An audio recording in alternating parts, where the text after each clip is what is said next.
bet at freaking 3. Pregame.com.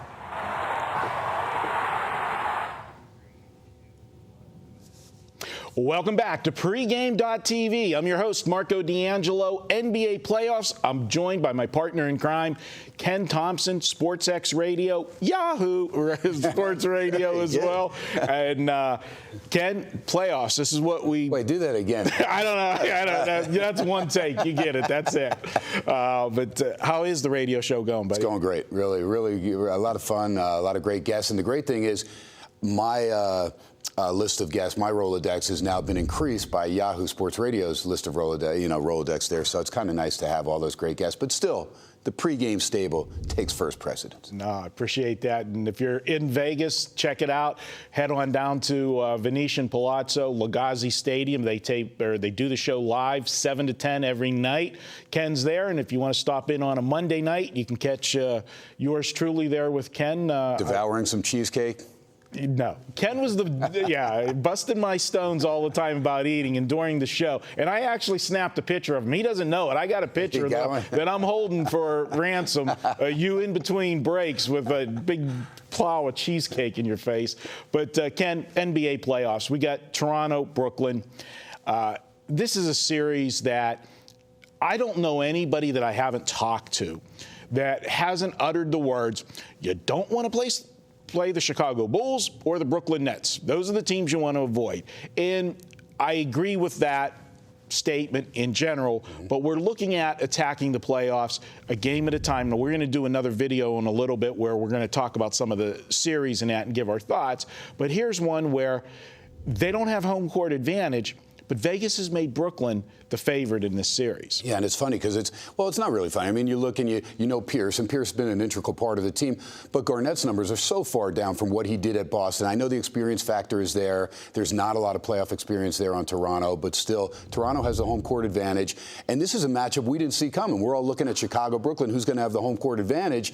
They were 4 and 5 for a long time. Instead, Brooklyn slips all the way to the 6th spot. Now, people are saying, well, they lost 4 of their last 5. Was it purposely to get the Toronto matchup? Well, that's what most pundits or talking heads or guys that do radio shows and need things to talk about, right. That's what they're talking about. And it makes sense that you would want to have this matchup rather than facing the other. But now, can you flip that light switch back on? You know, they did lose 4 out of 5. They lost the rhythm that they had. And this Toronto team, there's no question, Brooklyn and Chicago, second half of the season, both of those teams played good basketball. But Toronto has been a consistent team all year long in the East. And the East was so bad that they went so far under the radar because it was a 2-horse race. It was Indiana, Miami, and then there was a bunch of also-rans is the way everybody perceived the East. And with the second half of the season, the East got stronger. But Toronto was right there, 3-4 spot all season long. DeMar DeRozan, to me, is going to be a superstar. He's close to 23 points a game now. I followed this kid since, his days at USC, being a big SC fan. But this kid is sheer talent, and I think he can be a difference maker. But Joe Johnson is also a guy that when he brings his A game, and then you get that experience from Pierce, again, if they had Brook Lopez, I really think Brooklyn would be a dangerous team to go and represent the East. But this is going to be an interesting series, and I think the home court for Toronto is what gives them a good opportunity to come out of this series. Well, what I like about Toronto, and let's not forget, this is a team that took a stand and traded away Rudy Gay. Now, Rudy Gay, prolific scorer, everything else, but there must be something in his DNA because this is the second team that said in season, we don't need you. We're gonna trade your way because he was Memphis, I believe, right. Before. Yeah, with Memphis, he didn't play as much defense as they wanted, and that's a defensive-oriented team. With Toronto, I think they thought that DeRozan was the guy. They didn't need 2 guys that want to put up 30 shots a game, and I think they thought that they could get something good for Gay, send him out west, and bolster the team. The team has, and what I like about Toronto is, you don't have the superstar there. You've got DeRozan that plays very well and, leading scorer and stuff, but all 5 starters are scoring in double figures. They're getting balanced scoring, and that's what I like about this team, and I think that's what's given them that consistency factor because if you've got if you rely on all of your scoring from one source and they take him out of that game for you with their game plan, whatever, or he has an off night, you're in trouble. But when you've got balanced scoring like Toronto does, you can have one of the guys have an off night, and there's always the other guys there to pick it up. That's what I like about this team going forward. And Grievous Vasquez has stepped up his game in the second half, no doubt. But Marco D'Angelo, as you always say to me, this is your free play. It's going to be a good one. I'm interested to hear it because I'm looking at this game as a key game in this series, and it is your free play. So let's make it official. All right. All right, well, my pick for this game is going to be probably different than what I'm thinking about for the series. But I think for game one, this line is too low. You've got a number 3 seed at home, and the line opened up 2.5. There are some 2s popping up around town now as the public is coming in on Brooklyn. People think Brooklyn, they're the team with the veterans and that they're going to get it done, Pearson, Garnett. And that way, that's probably going to be true, that I think their experience factor might be too much for Toronto. And one of the things that I look at when I handicap playoff games is I like to go back and look at the games during the regular season and what they did, and if I can learn anything from those particular games.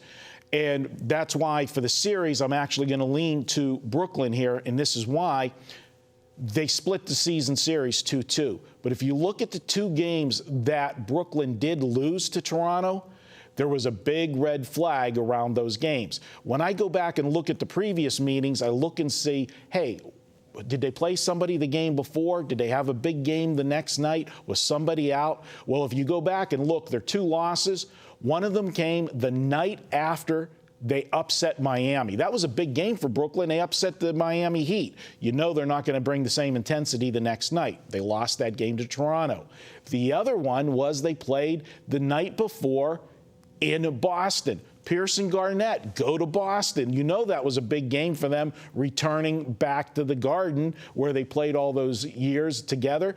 Now they had that game. They won in Boston, and then they had to play Toronto the next night. So I don't think that Toronto got their full attention in all of the games, which they will in this series. But with that said, we're going to look at game one. Game one in the NBA playoffs, everybody knows that's an important game. To me, the most important games in the playoffs, obviously, game 1, game 5, game 7, if you get to it.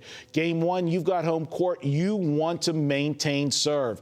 And I think the Toronto Raptors, it's been a long time since they've been relevant in the NBA playoffs, that crowd's going to be crazy. They're going to be jacked up. And I just don't think Brooklyn, if they did kind of go half speed and tank it, trying to get the seed that they wanted to avoid playing a tougher team, they may well have done that, but I think that'll hurt them in the long run. I'd rather have a team rolling in on momentum, and that's Toronto in this game. And if you look down the stretch who Toronto's played, Toronto, their last 3 losses, they were to Miami and twice to the Knicks. For whatever reason, as bad as the Knicks are, the Knicks always gave Toronto trouble. Toronto's been scoring over 100 points a game. They scored a series of games where they scored over 100, except the last game of the season, which happened to be that Knick game, and it was actually meaningless for Toronto. I'm going to take them in game 1. 2.5.